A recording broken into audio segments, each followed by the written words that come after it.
hit the on air button, cross my fingers, talk about module B. Boom.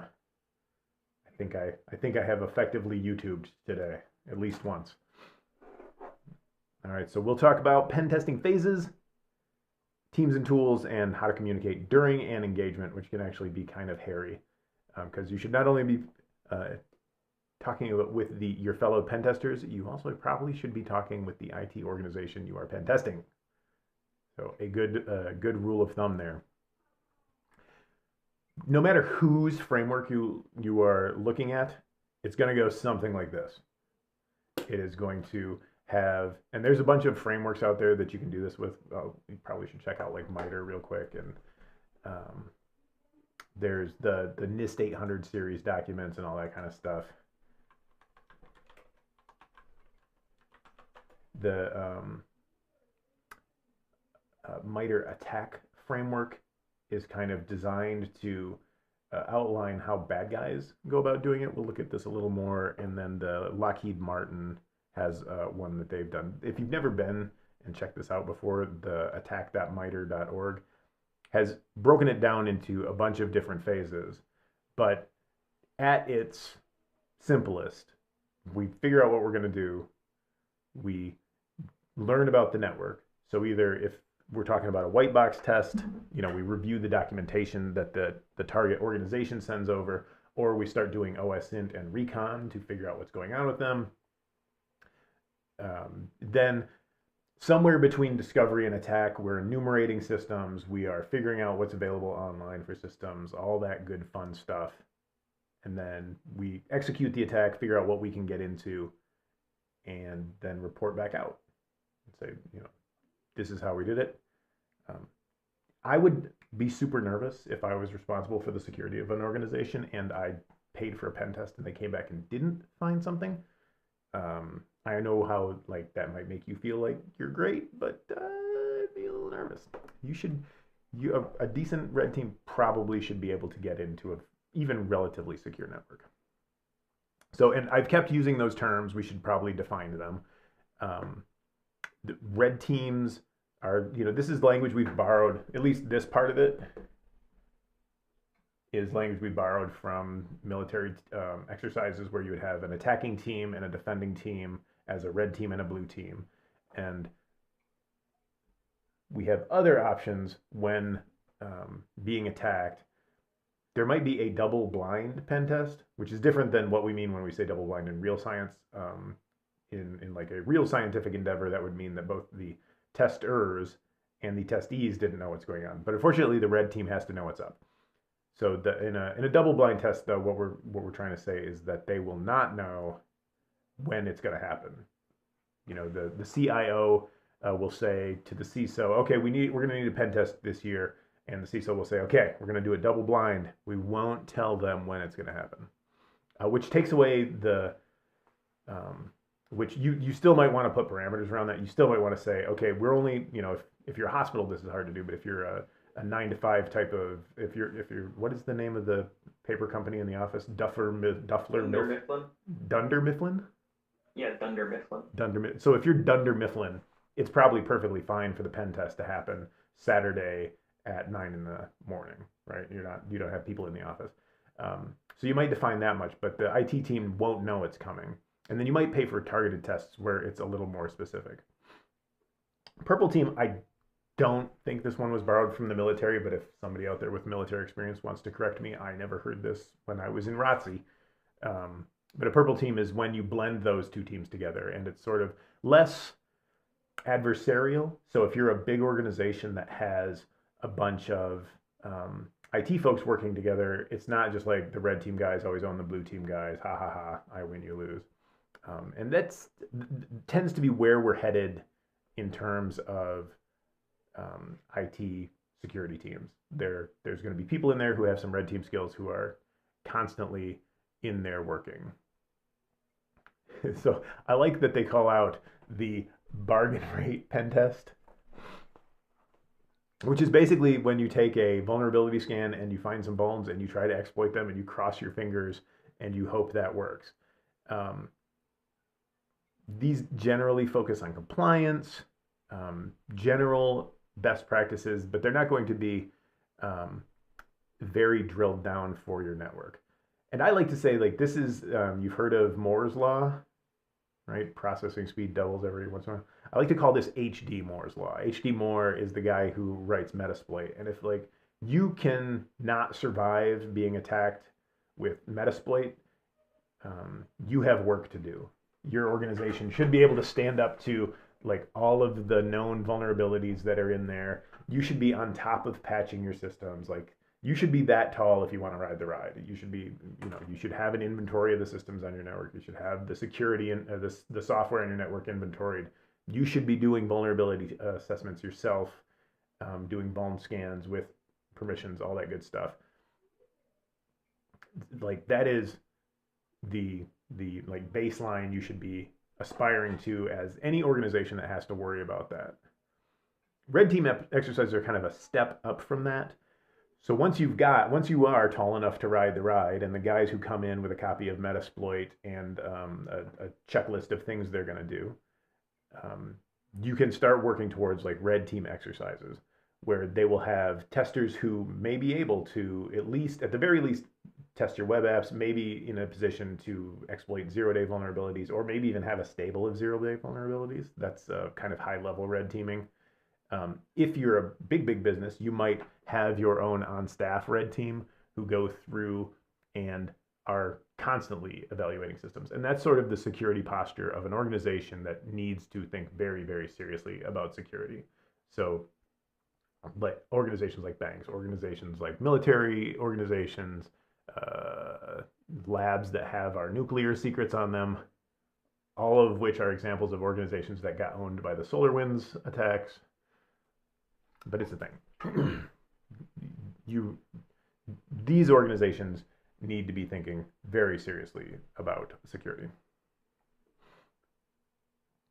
Threat hunting, on the other hand, is sort of the latest evolution of detecting intruders on the network. And I mentioned this a little earlier, that they're going to start being worried about, we are going to assume there are people in our network, and we should be trying to figure out where they are and how we get them out.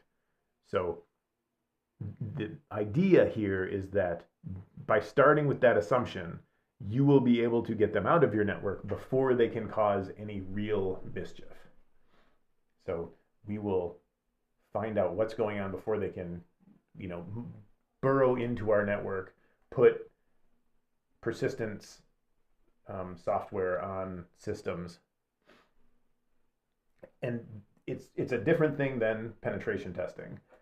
But the reason people on blue teams or IT staff study penetration testing is A, because it's kind of fun and cool, but B, you need to know the TTPs, the tools, techniques, and procedures that your adversaries are using in order to effectively hunt them down. So you need to understand what are the various tools that happen on these various steps along the attack matrix, right? That you need to know that they're out there trying to gather information on you, and how can I defend against that? So a threat hunter needs to be, it's sort of like the next level blue teamer. So when you plunk down your money for these security exercise, what do we need to figure out ahead of time? And this is a good list of questions that I won't read to you, but you get the idea. When are we going to do it? How long is it going to last? Especially important is what is out of scope for this engagement. So you don't want to, if you've got a system that's making the cash register ring all day, every day, you probably want that out of scope. Although you do want to know where the vulnerabilities lie in that system. So maybe you're going to give them access to a lab version of that machine or something. What color is this pen test? Is it going to be black box? Is it going to be white box? It's probably going to be someplace in between. Is it going to be double blind or not? So will the blue team know it's coming? What are we instructing the red team to do if we see them? And then how are these two teams going to be communicating? Again, if it's double blind, the red team's not going to talk to the blue team. if it's not, and a lot of the pen testers I know advise you do this, there should probably be a debrief daily on the activities that the red team is doing. So if they broke something that might impact the business, that the blue team can clean it up or at least be aware of it. Another good question that you will frequently hear about happening in a pen test is, what do you do if you find somebody else on the network while you're red teaming it, while you're going through and pen testing it? And it's a thing that happens more than you might imagine. Usually the game plan is, at that point, the red team becomes external threat hunters and makes a purple team that's going to start working with the internal IT to figure out what happened. And most of the security firms that offer pen testing also offer like disaster recovery, digital forensic and incident response services. So usually they're pretty well positioned to pivot into that role immediately. So step one, figure out what's on the network. So we're going to go through and gather information like this. You're going to figure out what systems are there, what apps those systems are running, if there are any firewalls or network intrusion detection systems or that kind of thing that's out there. Figure out what the lay of the land looks like. Also, if employees are in scope, you'll do the social engineering piece. If it's physically in scope, you'll do the facilities layout and like how the security cameras are laid out, gates, all that physical stuff. My understanding has been, like, in Rona times, there's been a lot less of this. That pen tests these days are a lot of, we're going to send you our attack box, plug it in someplace on your network, and we'll give you a call in a couple of days and let you know what we found. Then once you've got that toehold into the network, then you can start, based on all this, you can start checking the systems on the network. You probably have figured out what type of systems you're dealing with, what type of versions of software are on those systems, and then you can start looking for vulnerabilities in how the databases are configured. If you've worked with similar systems in the past, that pen tester will be able to apply that knowledge to the new systems. And then if there is some vulnerability or another, say there's like a 0-day in our web server, have we applied some other mitigation strategy to that? So we can't patch the web server, but we do have a web application firewall that protects it from this particular type of attack. And that's discovery. Now we know what it is we're looking at, if there's any mitigations we need to be aware of, what kind of vulnerabilities we're playing with. Then, since this is a pen test and not a vulnerability scan, we'll use those vulnerabilities in order to get our toehold on the network, or to expand our toehold if the scope of the engagement was, here's a attack box, please plug this into the network. Or sometimes it's even, please just download this virtual machine and stand it up on your environment.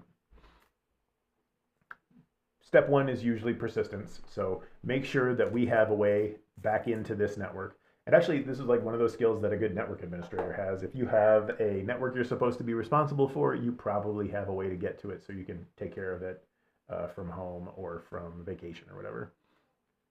So once you've figured out a way to stay in the network, the next step is usually to escalate your privileges so that you are closer and closer to a root account on like a Unix system, or the more powerful accounts in an Active Directory domain. Once you've got the ability to be persistent, to have a system on which you have good privileges, then you can start looking around the network for places to pivot to. That's a word that gets used way too much in cybersecurity, but you will pivot to other systems on the network that maybe you did not have access to previously. So if you've got a toehold with that that virtual machine that the company put onto their network, from there you get to your first client. You manage to compromise the reception area's computer and escalate privilege to the point where you have administrative rights on that thing. From there, you can then start poking around the rest of the network for other systems to compromise, for other credentials to heist, in order to continue on. So that's kind of the goal. I mentioned we talk about Lockheed Martin here. This is their cyber kill chain. So we looked at the MITRE attack framework. This one's better because it has cyber in it. And the Lockheed Martin cyber kill chain model breaks those. Remember we said there were those like easy to follow 4-step process to penetration testing. Lockheed Martin breaks it down into a slightly more complicated 7-step model, but does all the same things. Start with reconnaissance. Weaponization is what they talk about when they're talking about creating an exploit plus a backdoor becomes a payload.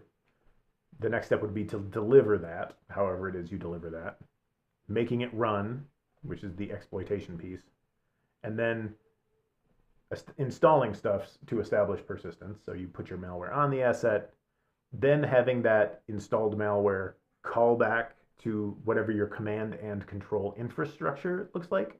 So if it's a CNC server out on the internet, I was kind of amused to learn that Hack5 now has like web-based command and control that you can just like use on most of their machines, which is pretty cool. You can use it hosted by yourself or hosted by them.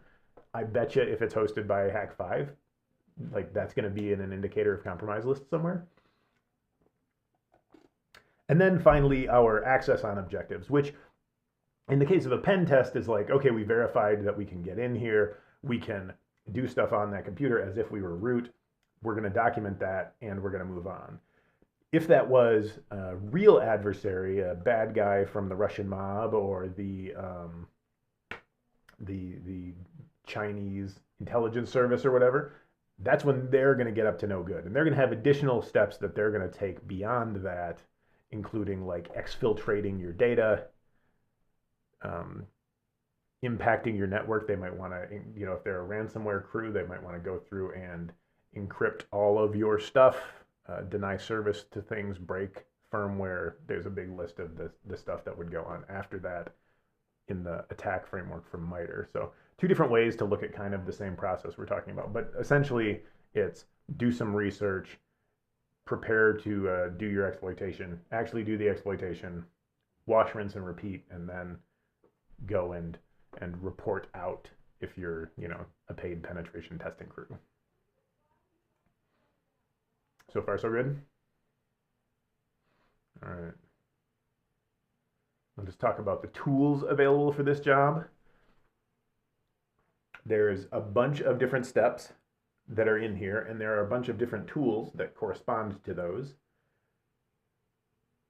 So we've talked reconnaissance, that's that open source intelligence, and enumeration, figuring out what systems are out there, enumerating the various systems, then scanning those for vulnerabilities, and then we'll also find tools for stuff like attacking credentials, and that might be things like a way to try passwords over and over again, or try and pop open a database to establish persistence.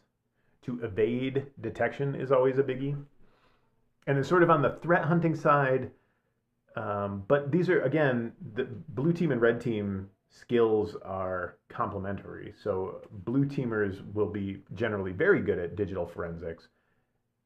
Red teamers need to be aware of that from like a, this is how they're going to know I was here perspective, but also from a, I might be interested in the data that they've deleted perspective. So I need to know enough forensics to be able to get by.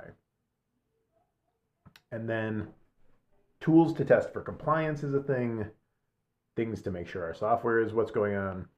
And then in sort of the dark magic corners of this, tools for doing decompilation. So this is sort of, we're talking about reverse engineering binaries at this point. And debugging tools for those binaries that you might be trying to reverse engineer, as well as if you are like using a GDB or, well, GDB's for debugging code that you would have debug symbols in. It's the new one, Ghidra, that the NSA dropped, is a nice binary reverse engineering toolkit written in Java that's super nice. Those kind of things. And actually, we'll dive into each of those as we go along here. So some of these, hopefully you've been exposed to, right? NS lookup or whois, those are relatively like benign tools.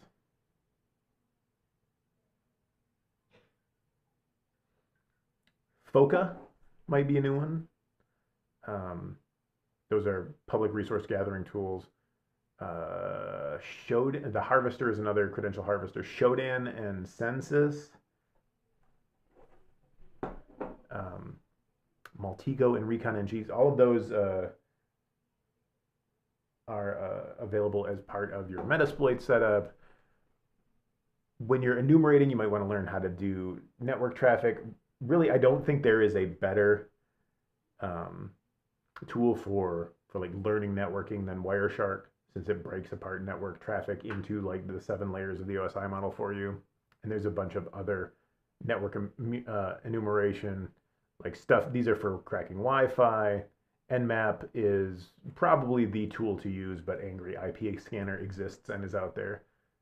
Dirbuster will go through and find directories on servers. These vulnerability scanning tools are, again, legitimate tools for a blue team trying to test its network out. And Nessus and OpenVAS is probably the one you'll see the most with, but blue teams will be using things like Microsoft's compliance. Nikto, Burp, and Zap are web testing frameworks. Browser Check and SQL Map will help you identify those things. I don't want to just read you a big long list of tools, but here they are for exploitation and post-exploitation. Metasploit and your copy of Kali Linux comes with a lot of this stuff pre-installed. PowerShell Empire is a sort of all Windows-based exploitation tool, which is pretty powerful.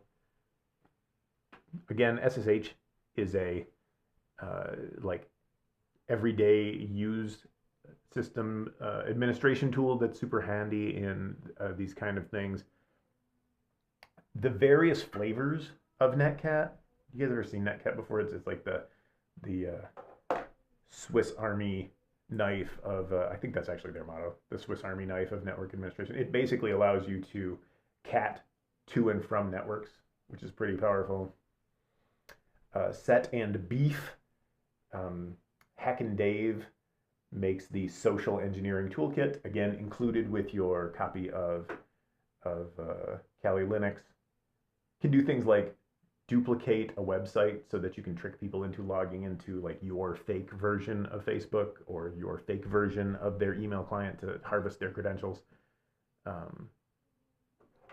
These guys are all basically tools for either decrypting a password hash that you have managed to compromise, or for attempting multiple logins over a series of time, like Hydra, to try and break into systems.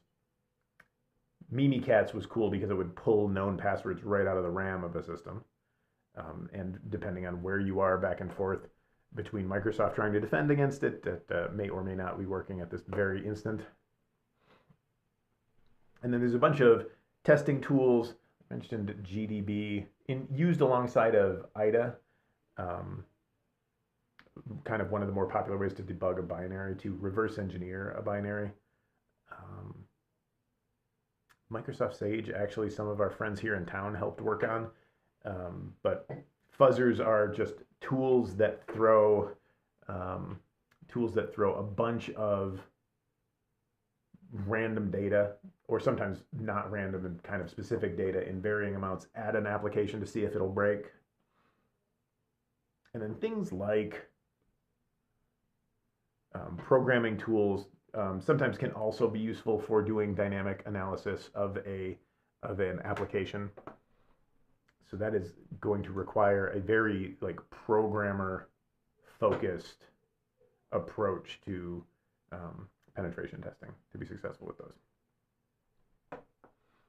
So guys, have you had any experience yet with the pen testing tools? Played with a copy of Kali Linux or Metasploit, or done the labs on IT Pro TV for Kali Linux? Yeah, I've done some of those labs, and then I actually have been using TryHackMe quite a bit, which is Oh, a lot of fun. They have a lot of really cool rooms on there. So, and I actually use I rather enjoy using the Parrot instead of Kali. I mean, it basically is they're the Kali, but same it's thing. But yeah, one has a dragon and the other has a bird. So I mean, exactly. And it's a pretty cool looking bird. I mean, to be fair. okay, okay. Yeah, the dragon has seen many iterations. Yeah, I mean, if you really want to go that route, you start with Black Arch and just manually install every single piece of software you ever wanted to use. I think there's only one thing I've found so far on Parrot that they didn't, um, that they have on Kali that they don't have on Parrot. I can't remember what it was. I think it was exploit database. I think that was like the only thing which, takes like 2 minutes to install. Hmm. Tried Commando VM yet? Nope. It's like it's the I think it's Mandiant's Windows-based Kali-like distro. So you can have a Windows machine that does all of the various Windows hacking tools that are out there.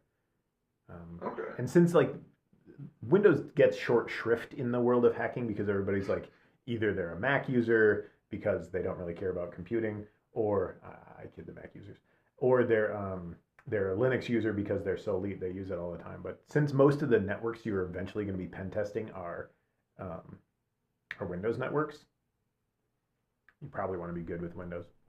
Have you played around with the Linux subsystem for Windows or like Kali on Windows I at all? have, and while it's cool when it works, if you use When it works. wait, yeah, if you use VirtualBox, it nukes VirtualBox.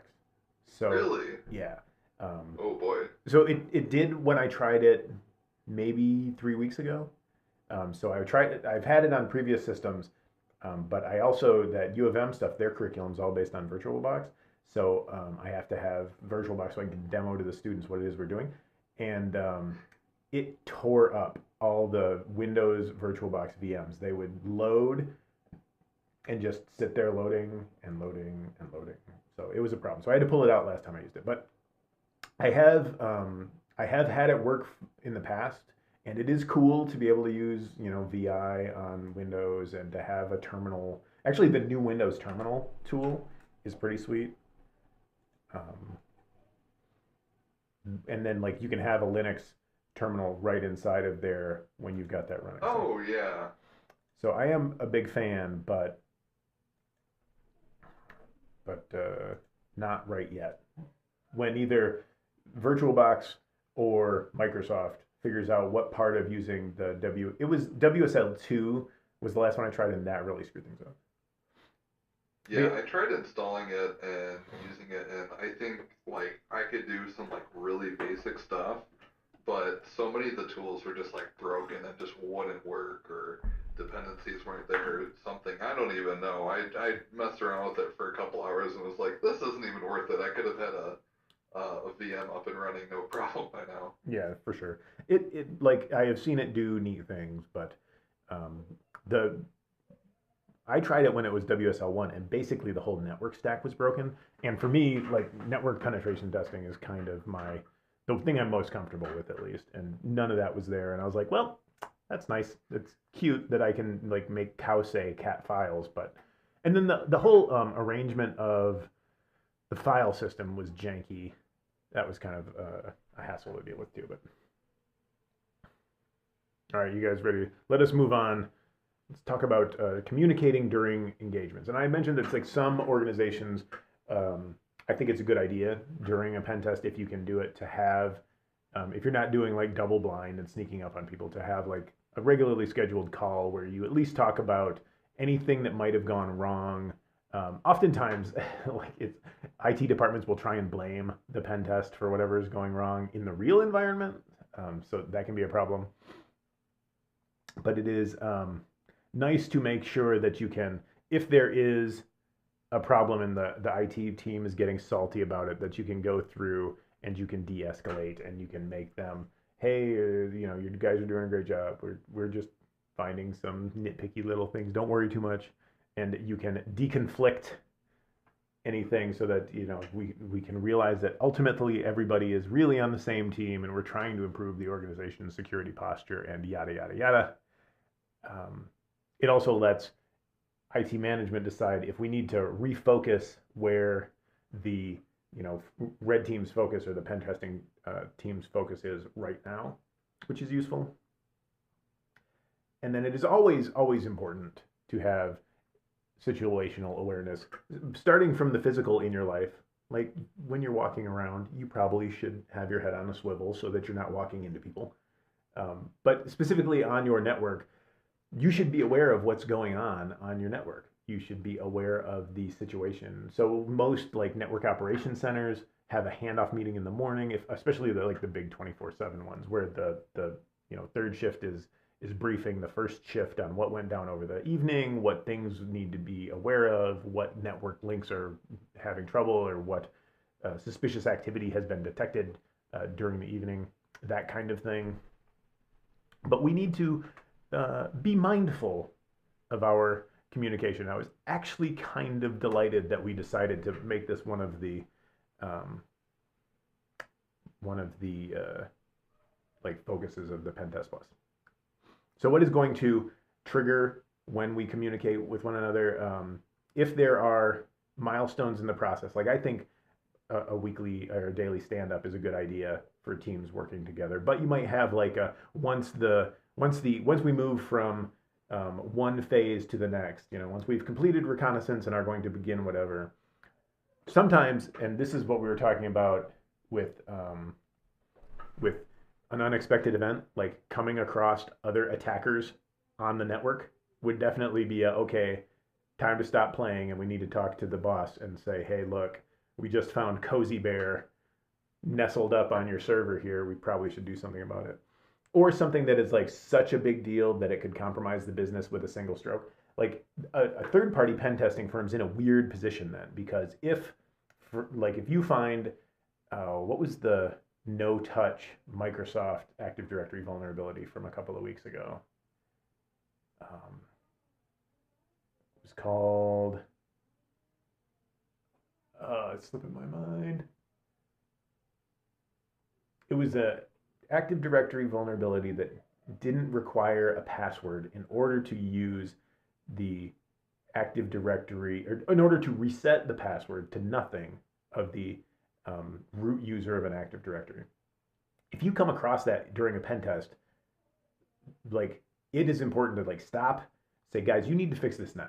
The government had issued a warning that was warning people to stop what you're doing, patch this now, because it meant that anybody with network access to that server could essentially take over the entire network. So if you come across something like that, it is probably a good idea to step down and say, hey, fix this, because somebody else could come along and exploit that vulnerability. And there'd be no way to tell if it was the pen testing team or if it was a bad guy who had actually exploited that vulnerability. So that's probably worth stopping the test and getting it fixed.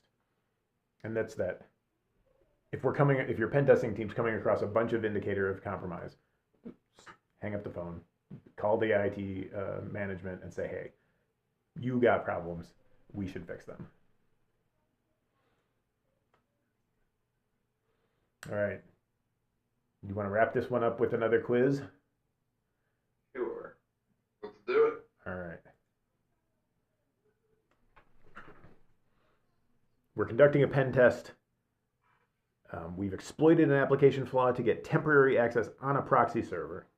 Part of our goal is to use that server as a pivot. Which of the following steps will achieve that goal? Choose all that apply. Definitely B. Create a tunnel through the proxy to the internal network. All right, sounds good. A for persistence. Create a new account you can log in from again. C would probably be useful.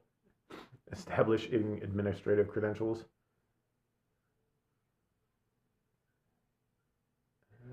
We've exploited an application flaw to get temporary access. So yeah, actually, since it's temporary access, I would assume that you want persistence. I see where you're coming from there.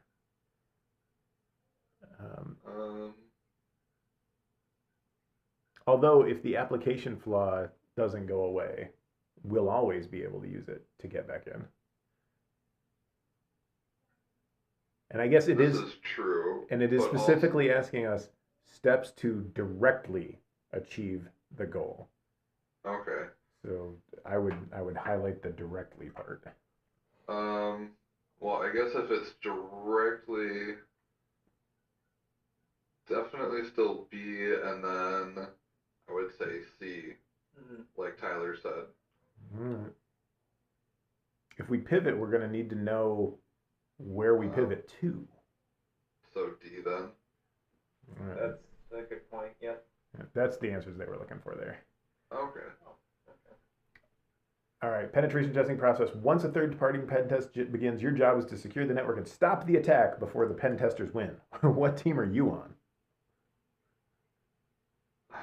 The blue team. Yeah, that's a softball. That's what they call those kind of questions. Ooh, you want to do the map the kill chain to the thing?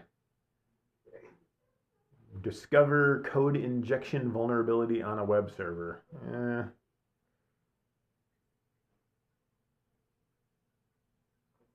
Suppose that goes right to reconnaissance. Wait. Wait a second.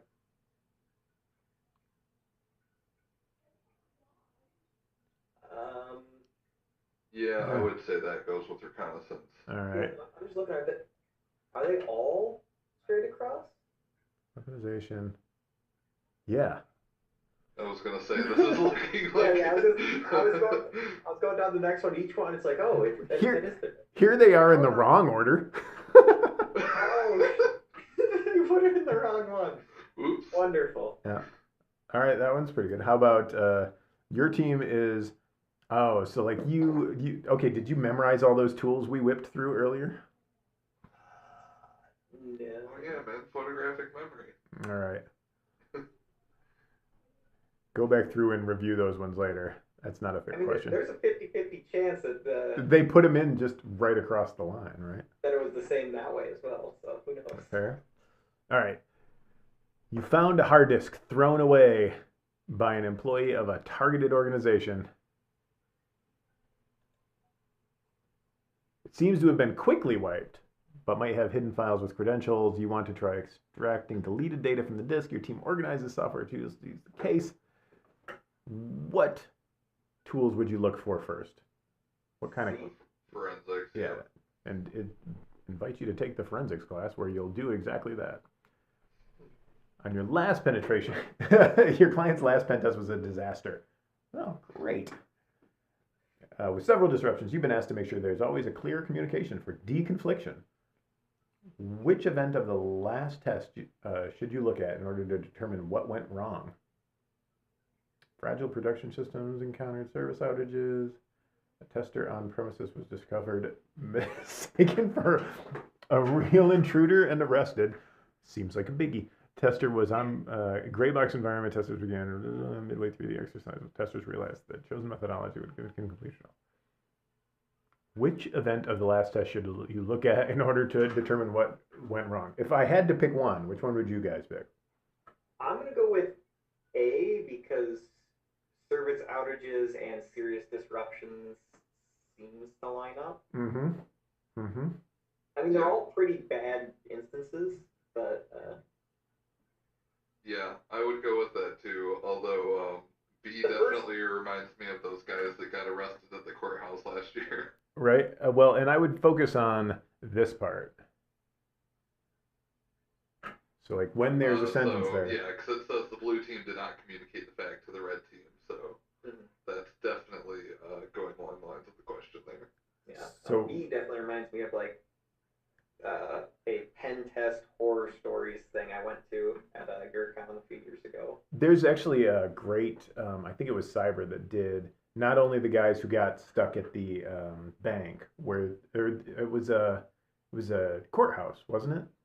Yeah, it was a courthouse. Where they were contracted by somebody who like had access to the second floor, but did not explained to them that the entire building was technically, they were not allowed. They told the client told them they were in scope, but they weren't allowed to actually do They that. didn't actually have jurisdiction to Right. do that. Whoops.